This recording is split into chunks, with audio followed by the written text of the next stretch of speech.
찬양 감사합니다. 은혜를 받은 자여 평안할지어다 주께서 너와 함께 하시도다. 우리에게 은혜가 임해서 주와 함께 하심으로 평안이 우리에게 있게 될 줄 믿습니다. 네, 말씀 보겠습니다. 말씀은 누가복음서 4장 38절부터 44절까지입니다. 누가복음서 4장 38절부터 봉독합니다. 예수께서 일어나 회당에서 나가서 시몬의 집에 들어가시니 시몬의 장모가 중한 열병을 앓고 있는지라 사람들이 그를 위하여 예수께 구하니 예수께서 가까이 서서 열병을 꾸짖으신데 병이 떠나고 여자가 곧 일어나 그들에게 수종드니라. 해질 무렵에 사람들이 온갖 병자들을 데리고 나오매 예수께서 일일이 그 위에 손을 얹으사 고치시니 여러 사람에게서 귀신들이 나가며 소리질러 이르되 당신은 하나님의 아들이니이다. 예수께서 꾸짖으사 그들이 말함을 허락하지 아니하시니 이는 자기를 그리스도인 줄 알미로라. 날이 밝으면 예수께서 나오사 한적한 곳에 가시니 무리가 찾다가 만나서 자기들에게 떠나시지 못하게 만류하려 하면 예수께서 이르시되 내가 다른 동네들에서도 하나님의 나라 복음을 전하여야 하리니 나는 이 일을 위해 보내심을 받았노라 하시고 갈릴리 여러 회당에서 전도하시더라. 아멘.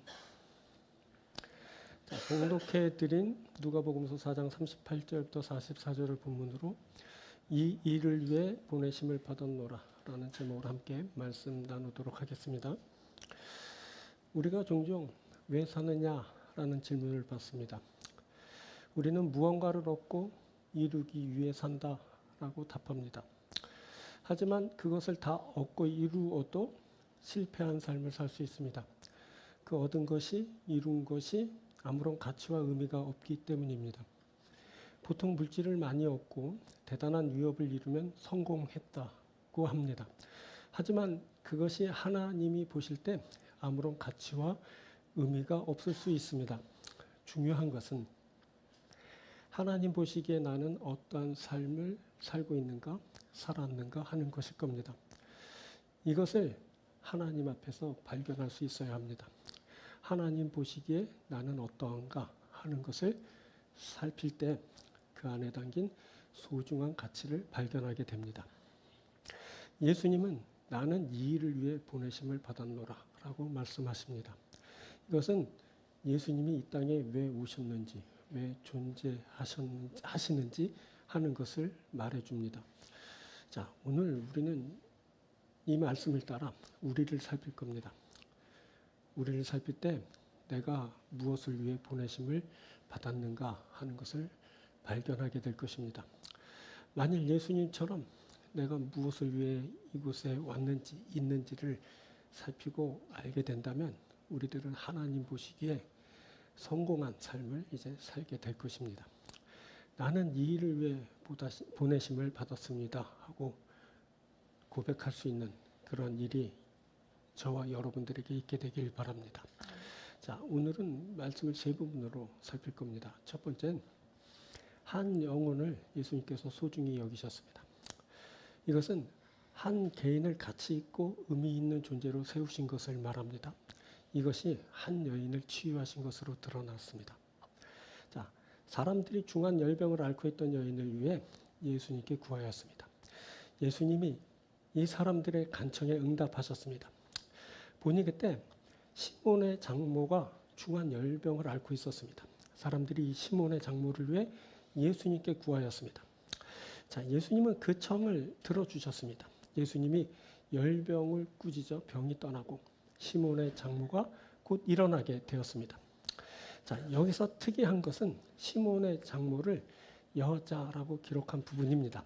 39절을 보면 예수께서 가까이 서서 열병을 꾸짖으신데 병이 떠나고 여자가 곧 일어나 그들에게 수종드니라.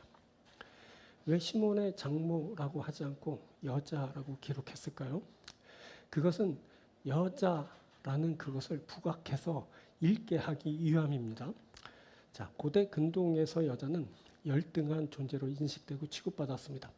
그래서 업신여김을 받고 무슨 일이든지 차선으로 밀리기에 십상이었습니다. 당시 여자는 보잘것없는 존재로 인식되고 그렇게 취급받았던 겁니다. 오죽하면 불신자나 야만인이나 노예나 여자로 태어나지 않은 것은 감사한 일이다 라는 속담까지 생겨났겠습니까? 후에 여자의 인권이 어느 정도 신장되었다 하더라도 여자는 여전히 하찮은 존재로 취급받았습니다. 그때 시몬의 장모는 시몬의 집에 거하고 있었습니다. 그래서 예수님이 시몬의 집에 들어가셨을 때 그녀를 만나게 된 겁니다. 예수께서 일어나 회당에서 나가사 시몬의 집에 들어가시니 시몬의 장모가 중한 열병을 앓고 있는지라. 예수께서 시몬의 집에 들어가셨을 때 열병을 앓고 있는 그의 장모를 보게 되었습니다. 자, 이는 시몬의 장모가 오갈 데 없는 신세로 사위 시몬을 의지하면서 생활하고 있었다라는 것을 알게 합니다. 여인이어서 하찮은 존재로 취급받고 있는 것도 서러운데 오갈 데 없는 신세여서 딸의 집에 얹혀 살고 있으니 얼마나 그 신세가 서럽습니까? 그런데 거기에 중한 열병에 걸리고 말았습니다. 성한 몸이라도 얹혀 사는 신세라서 눈치가 보이는데 거기에 병까지 걸리고 만 것입니다. 자, 시몬의 장모는 이러한 자신의 신세가 처량하여 한숨과 눈물로 세월을 보내고 있었을 겁니다. 그 중에 시몬의 장모가 복 있는 것은 그녀의 주변 사람들이 그녀를 위해 예수님께 간구하였기 때문입니다. 이렇게 사람들이 그녀를 위해 예수님께 간구하였다는 것은 그녀가 평소에 사람들에게 어떻게 하였는지를 알게 합니다. 시몬의 장모가 사람들에게 잘했던 겁니다. 사람들을 사랑하고 돌보며 위하는 삶을 살았을 겁니다. 그녀가 병이 치유된 후에 곧 사람들을 수종들며 섬겼는데 이것은 이전부터 그녀가 사람들을 섬기는 삶을 살았기 때문에 가능한 일이었을 겁니다. 그녀가 병이 들기 전 하던 일들을 병이 나은 후에도 지속하여 행하였을 가능성이 높은 겁니다. 자, 시몬의 장모, 그녀가 복 있는 여인입니다. 섬기는 그녀가 복 있는 여인인 겁니다. 자, 마찬가지로 우리가 복 있는 것은 우리 주변 사람들이 우리를 위해 예수님께 간구하기 때문입니다. 내가 사랑해서 섬긴 그 사람들이 나를 위해 주님께 그렇게 간구하는 겁니다. 그렇게 내가 복 있는 자가 되는 겁니다. 자, 이것은 우리에게서 병마가 떠나게 되는 단서를 제공하게 됩니다. 이것이 시몬의 장모에게서 병마가 떠나게 되는 단서를 제공했습니다. 사람들의 간구가 병마가 떠나게 되는 실마리를 제공한 겁니다. 아니, 그 전에 있었던 그녀의 섬김이 병마가 떠나게 하는 실마리가 되었습니다. 예수님이 사람들의 간구를 들으십니다. 예수님이 병을 꾸짖어 떠나게 하십니다. 자, 여기 꾸짖다라는 말이 나오는데 이 말을 헬라어로는 에피티마오라고 합니다. 이 말은 예수님이 마귀를 쫓아낼 때 쓰인 축기 전문 용어입니다. 이는 마귀와 같은 힘을 가지고 대적하는 세력에 대해 예수님의 주권을 나타낼 때 쓰이며 지금은 한 여인의 몸에 거하면서 고통을 주고 있는 마귀에 대해서 예수님의 권능을 나타내는 일에 쓰이고 있습니다. 자, 이것은 보잘것없는 자로 여겨지고 있었던 한 여인이 얼마나 예수님께 소중한 존재인지를 알게 하는 사건이었습니다. 예수님이 한 여인의 열병을 쫓아내기 위해 자신의 주권을 동원하고 있습니다. 예수님이 천대받는 여인을 치유하기 위해 자신의 권능을 행사하고 있습니다. 그 여인은 예수님이 자신의 주권을 동원하고 그의 권능을 행사할 만큼 소중한 존재였던 겁니다. 자, 그때 예수님이 여자인 시몬의 장모를 주목하셨습니다. 그리고 누구보다 그녀를 먼저 찾아 만나 주셨습니다. 그리고 그녀의 중한 열병을 치유하여 주셨습니다. 예수님이 그녀를 소중한 한 영혼으로 보신 것입니다. 그래서 그녀를 그렇게 만나 주시고 치유하여 주신 겁니다. 자, 지금 인류를 구원하는 일이 보잘것없이 취급받던 한 여인을 치유하는 것으로부터 시작되고 있습니다. 주님이 한 영혼을 사랑하십니다. 그래서 한 영혼을 소중히 여기십니다. 특히 세상에서 천대받는 이들의 영혼을 사랑하십니다. 그래서 보내심을 받은 예수님이 한 여인을 치유하는 일부터 시작하셨습니다. 시몬의 장모는 병이 떠나자 곧 일어나 사람들을 수종들었습니다. 여기 수종들다라는 디아코네오라는 말은 섬기다라는 뜻입니다. 이 섬기다라는 말이 성경에서 다른 많은 헬라어로 표현되어 사용되는데 여기 쓰인 디아코네오는 인격적으로 행하는 아주 각별한 섬김을 나타낼 때 쓰인 말입니다. 자, 그 당시는 섬김이 사람과 사람 사이에 행해질 때 불명예스러운 것으로 치부되었던 때라 노예의 신분이 아니고서는 수종드는 일을 자발적으로 행하는 일이 드문 일이었습니다. 그런데 시몬의 장모가 자발적으로 섬김을 행하고 있습니다. 그녀가 예수님께 받은 그 은혜가 너무 커서 발벗고 나서서 섬기고 있는 겁니다. 그녀가 사람들을 인격적으로 만나고 사람들에게 각별하게 섬김으로 행하고 있습니다. 자, 은혜 받으면 이렇게 됩니다. 은혜를 받은 자는 섬김을 자초합니다. 은혜를 받은 자는 누가 뭐라 해도 자신을 낮추면서 섬깁니다. 받은 은혜가 너무 감사해서 자신을 종처럼 낮추어 섬기는 자가 되는 겁니다. 그리고 은혜가 임하면 사람을 인격적으로 만나게 됩니다. 그래서 은혜를 받은 자는 사람들을 인격적으로 만나고 그들을 섬기게 되는 겁니다. 또 은혜가 임하면 힘을 내어 살게 됩니다. 그녀는 얼마 전까지 병들어 자신의 딸과 사위에게 짐이 되었던 존재입니다. 그런데 이제 그녀는 병이 떠나고 강건하여 딸과 사위에게 힘이 되고 있습니다. 짐이 힘이 될 수 있습니다. 은혜가 임하면 힘을 내어서 사랑하는 사람들을 위할 수 있는 겁니다. 그리고 무엇보다 은혜를 받은 그 자신이 변화되는 일이 있게 됩니다. 이제 그녀는 그 집 사람들을 섬기면서 가치 있는 자가 됩니다. 자신을 위해 예수님께 간구했던 자들을 돕는 자가 됩니다. 그녀가 그렇게 예수님을 섬겼습니다. 그녀가 그렇게 예수님과 함께하는 자들을 섬겼습니다. 그녀가 온전한 회복을 이루었습니다. 아니, 그녀가 더욱 나은 자가 되었습니다. 그녀가 가치 있고 의미 있는 존재가 되었습니다. 이것이 예수님의 사역입니다. 이 일을 위해 예수님이 보내심을 받았습니다. 예수님이 한 영혼을 소중히 여기시며 사랑하십니다. 예수님은 보잘것없는 여인을 취하여 강건하게 하여 주셨습니다. 그때 치유를 받고 노임을 받은 자는 가치 있고 의미 있는 자가 됩니다. 병에서 치유받은 여인이 섬기면서 가치 있는 의미 있는 존재가 되었습니다. 그녀가 자신을 위하는 자들을 섬기면서 저들의 위로와 기쁨이 되었습니다. 자, 예수님을 만나면 단순한 몸의 치유뿐만 아니라 관계성 안에 담긴 서러움과 억울함까지 다 해결함을 받게 됩니다. 예수님을 만나면 개인적인 소망을 이룰 뿐 아니라 하나님 나라와 그 영광을 위해 가치 있게 의미 있게 쓰임받게 됩니다. 자, 이것을 위해 예수님이 보내심을 받은 겁니다. 이 예수님을 만나는 일이 우리에게 필요합니다. 우리가 예수님의 사역의 한복판에 서 있습니다. 그래서 우리는 예수님을 만나면서 개인적인 소망을 이루게 됩니다. 그리고 우리가 예수님을 만나면서 하나님의 영광을 위해 가치 있고 의미 있게 쓰임받는 자가 됩니다. 우리가 예수님을 만납니다. 여러분, 예수님을 만나고 계십니까? 예수님을 만나십시오. 그러면 치유받습니다. 변화받습니다. 가치 있고 의미 있는 자가 됩니다. 그것을 위해 예수님이 오셨다고 하십니다. 예수님의 이유인, 예수님의 목적인 여러분들이 되십시오.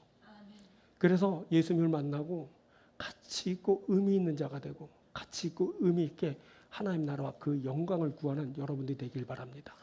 사랑하는 여러분, 오늘 하나님께서 이 말씀을 통해 우리를 축복하여 주시기 원합니다. 주를 만나 의미 있고 가치 있는 자가 되게 하시는 겁니다. 이것을 이루는 귀한 여러분들이 되길 주의 이름으로 축원드립니다.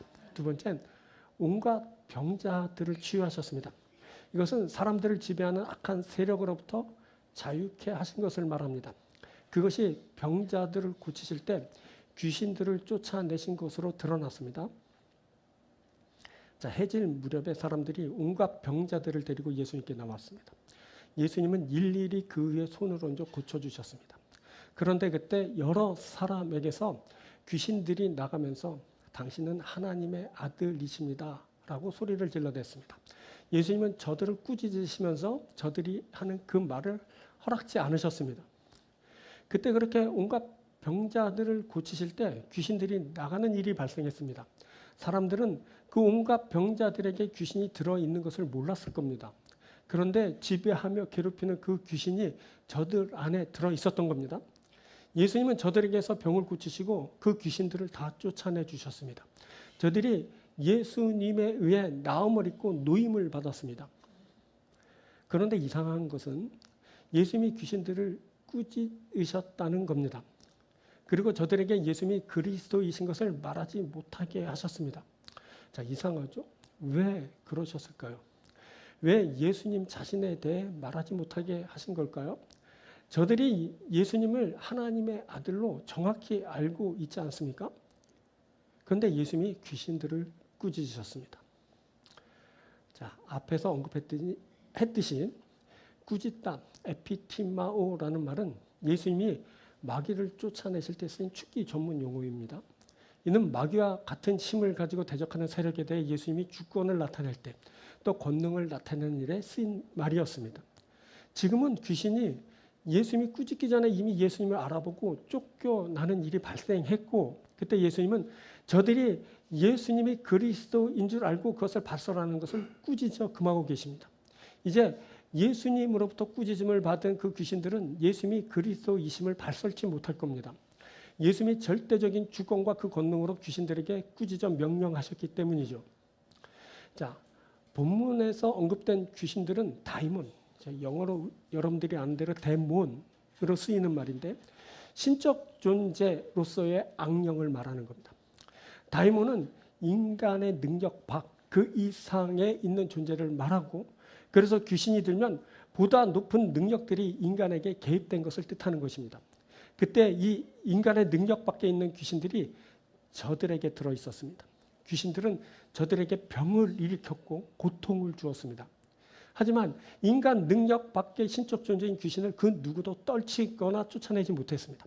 그런데 예수께서 저들에게 손을 얹으실 때 당신은 하나님의 아들이십니다 라고 소리를 지르면서 귀신들은 떠나게 되었습니다.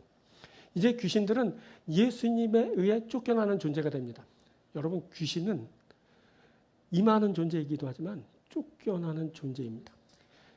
귀신의 결국은 쫓겨남입니다. 그것은 귀신들이 하나님을 대적하는 존재이기 때문입니다. 귀신은 하나님을 대적하는 악한 세력으로 쫓겨나는 존재인 것입니다. 이 귀신은 예수님을 알고 고백도 합니다. 하지만 예수님을 왜곡하죠. 또 귀신은 예수님을 한정하면서 표현합니다. 귀신은 예수님을 영광으로 존재하는 분으로만 왜곡하여 한정합니다. 그런데 예수님은 고난을 받으시고 십자가를 지시러 오셨습니다.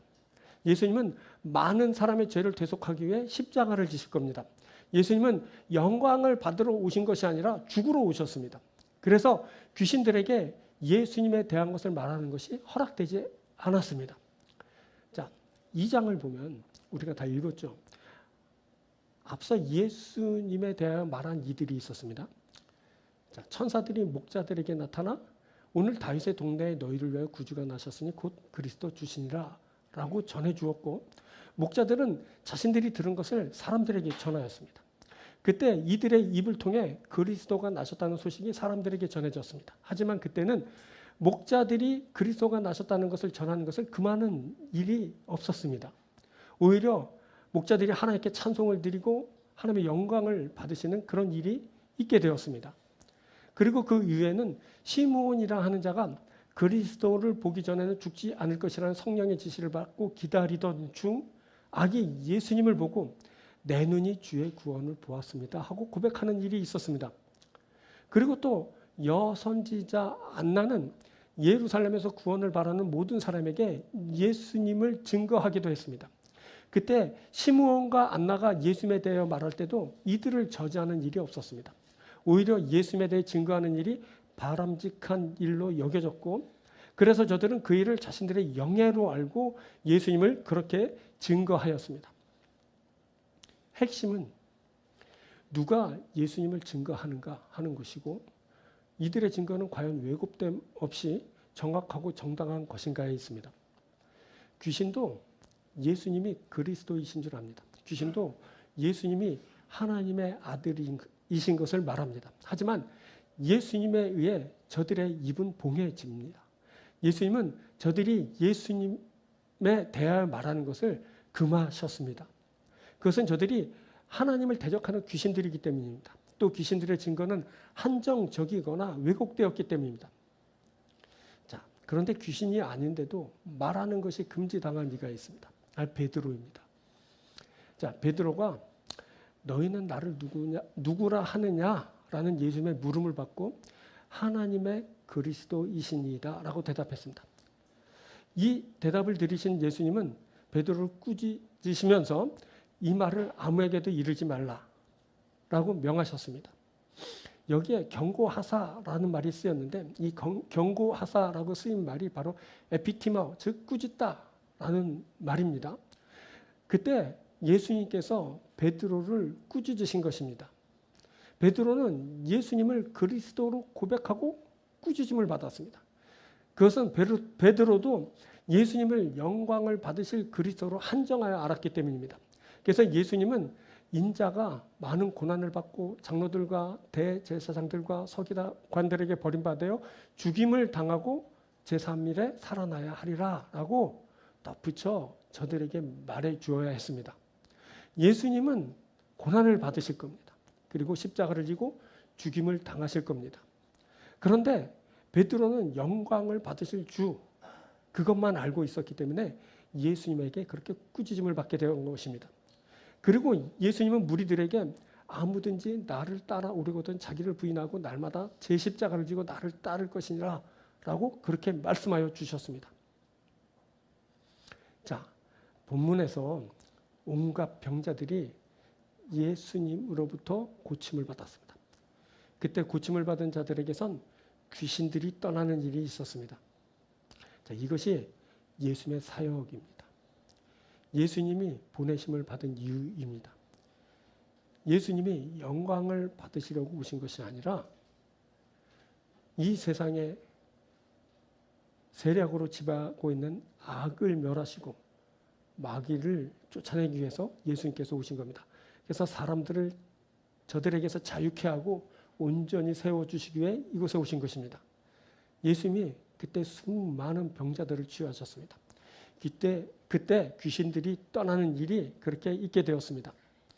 이것이 바로 예수님이 이 세상에 오신 이유입니다. 예수님은 사람들에게 들어있는 악한 귀신의 세력을 쫓아내어 주십니다. 귀신은 예수님에 의해 쫓겨나는 존재일 뿐입니다. 그래서 악에 치우치거나 귀신이 들거나 그 마귀의 지배 아래에 있다고 두려워할 일이 아닙니다. 예수님을 만나면 악한 세력인 마귀가 쫓겨나는 일이 있게 되는 겁니다. 이것이 바로 저들의 결과이고 저들의 종국인 것입니다. 귀신들도 예수님을 압니다. 하지만 주님은 저들에게 함구령을 내리셨습니다. 귀신들은 그저 쫓겨나는 존재이기 때문입니다.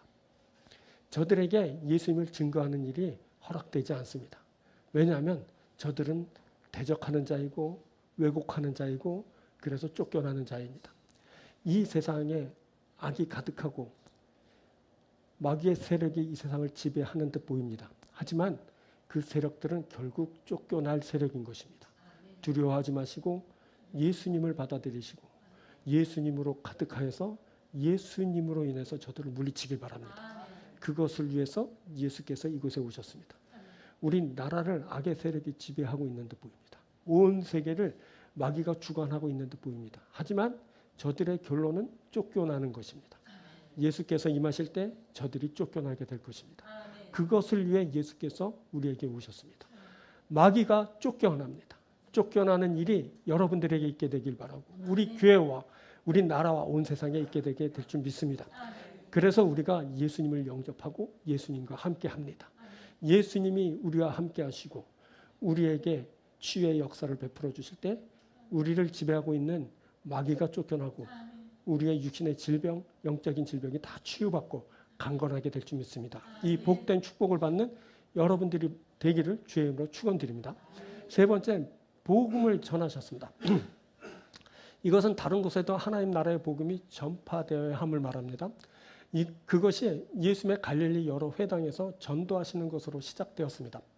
자, 예수님이 그 후 한적한 곳에 가셨을 때 사람들이 예수님을 찾아서 자기들에게서 떠나시지 못하게 만류하는 일이 있었습니다. 그때 예수님은 다른 곳에서도 하나님 나라의 복음을 전하여야 한다 하시면서 나는 이 일을 위해 보내심을 받았다라고 하셨습니다. 그리고 예수님은 갈릴리 여러 회당에서 복음을 전하면서 전도하셨습니다. 자, 흔히 예수님의 복음 전파를 세력 확장으로 이해하는 사람들이 있습니다. 그래서 오늘날도 흔히 세를 불리기 위해 전도를 하는 일이 발생합니다. 자, 이것은 복음 전파의 목적을 왜곡하는 일입니다. 복음 전파는 그 자체로 목적을 갖습니다. 복음 전파 그 자체가 목적인 것입니다. 자, 예수님이 이 땅에 오셔서 한 일은 복음을 전하는 것이었습니다. 이것은 예수님이 거대한 집단을 만들려고 오시지 않으셨다는 겁니다. 만일 예수님이 거대한 집단을 만드시는 것을 목적으로 오셨다면 예수님에 의한 거대한 건물들이 세워졌을 겁니다. 그래서 예수님이 세운 메가급 교회가 세상 곳곳에 세워져서 오늘날까지 그 위용을 과시했을 겁니다. 그런데 예수님은 교회를 세우시지 않으셨습니다. 여러분, 예수님이 세운 교회에 가보셨습니까? 아니, 그림이나 사진으로라도 그 교회를 보신 적 있으십니까? 예수님은 교회를 세우시지 않으셨습니다. 예수님은 교회를 세우려는 목적으로 이 세상에 오시지 않으셨기 때문입니다. 그래서 우리가 예수님이 세운 교회를 알지 못하는 겁니다. 자, 예수님이 세운 것은 사람입니다. 예수님은 제자들을 불러 세우셨습니다. 이제 곧 우리가 살피게 될 다음 장 5장을 보면 예수님이 시몬 베드로와 그의 동력자인 야고보와 요한을 불러 세우십니다. 그리고 이어서는 세관에 있는 레위를 불러 제자로 세우셨습니다. 그렇게 시작된 제자를 불러 사도를 세우는 일이 12명이 될 때까지 지속되었습니다. 그리고 따로 70인을 세우고 각 동네로 보내 복음을 전하게 하셨습니다. 그 외에도 예수님을 따르는 수많은 사람들이 예수님에 의해 세워졌습니다. 자, 이들은 건물로서의 교회가 아닙니다. 이들은 부르심을 입은 자들입니다. 자, 그때 수많은 병자를 고치신 후 다음날 날이 밝자 예수님은 한적한 곳을 찾으셨습니다. 그때 육신을 입으신 예수님은 몹시 피곤함을 느끼셨을 겁니다. 수많은 병자를 상대하신 것도 피곤한 일이지만 그들에게 들어있는 마귀를 상대하는 일은 더욱더 피곤을 가중시켰을 겁니다. 그리고 예수님을 찾은 이들이 한둘이 아니어서 피곤하셨을 것이고 이들이 예수님께 나온 때가 해질 무렵이라 그때부터 시작된 치유하는 일이 새벽까지 이어졌을 가능성이 농후합니다. 그리고 그때 예수님은 일일이 한 사람 한 사람 위에 손을 얹어 저들을 고쳐주셨습니다. 이 일 역시 몹시 고단한 일이었을 겁니다. 얼마나 피곤하셨을까요? 자, 저는 뭐 예수님처럼 쉴 틈 없이 사역하지도 않는데 주일을 섬긴 날, 그 다음날 월요일에는 약속을 잡지 않고 쉼에 몰두합니다. 하는 일도 없는데 유독 주일을 지난 그 다음 날은 말로 표현할 수 없는 피곤함이 엄습하기 때문입니다. 그런데 꼭 월요일에 일이 터지죠. 그렇죠? 만나자고 연락 옵니다. 그러면 그날은 몹시 아주 괴로운 일이 이제 진행되는 겁니다.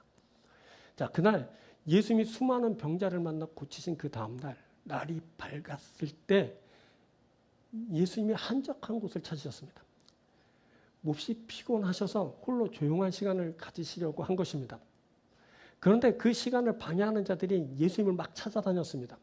이 사람들 예수님이 가실 만한 곳을 찾아다니다가 마침내 예수님을 찾아냈습니다.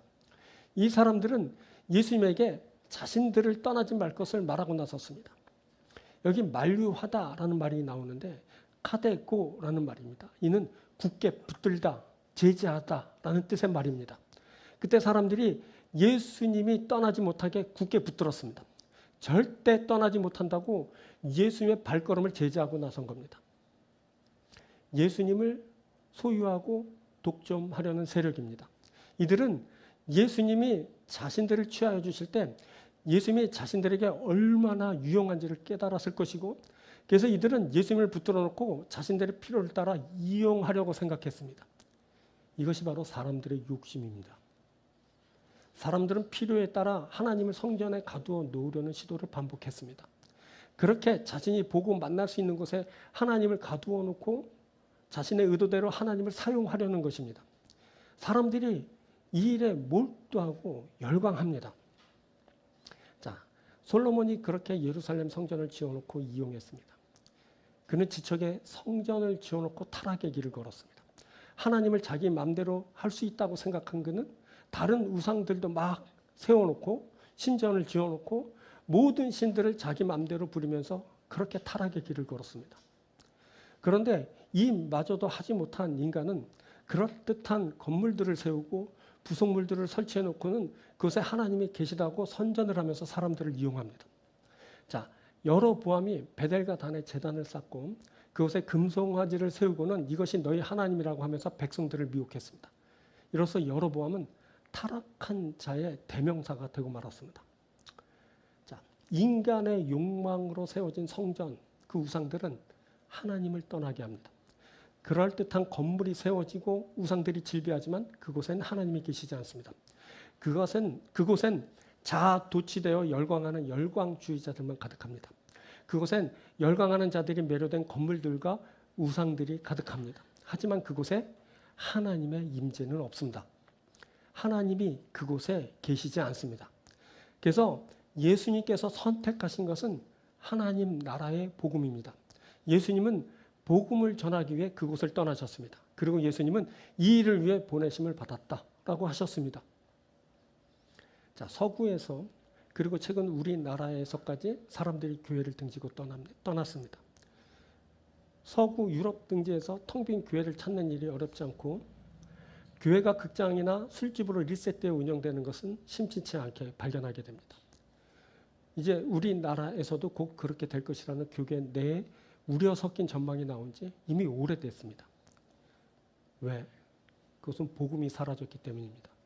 대신 그곳엔 세상 풍조에 맞춰진 변질된 복음이 자리했습니다. 그들은 세를 불리고 그것을 이용하여 권력을 누렸습니다. 그들은 물건을 추구하고 그것을 자랑했습니다. 그러다가 그렇게 된 겁니다. 야, 교회 봐봐. 얼마나 멋지냐. 번쩍번쩍하잖아. 저 높이를 봐라. 저 너비를 봐라. 저곳에 열광하는 사람들을 봐봐.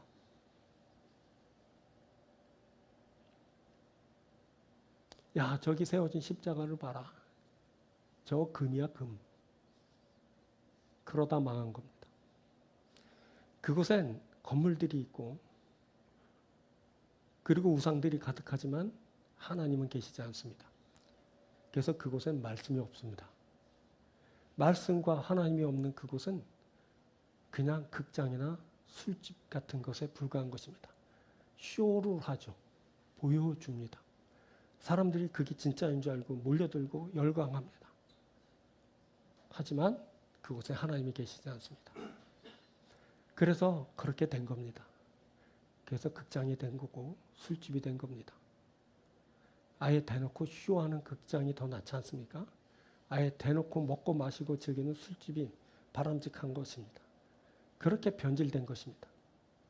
이것이 말씀 없는 자들의 결론입니다.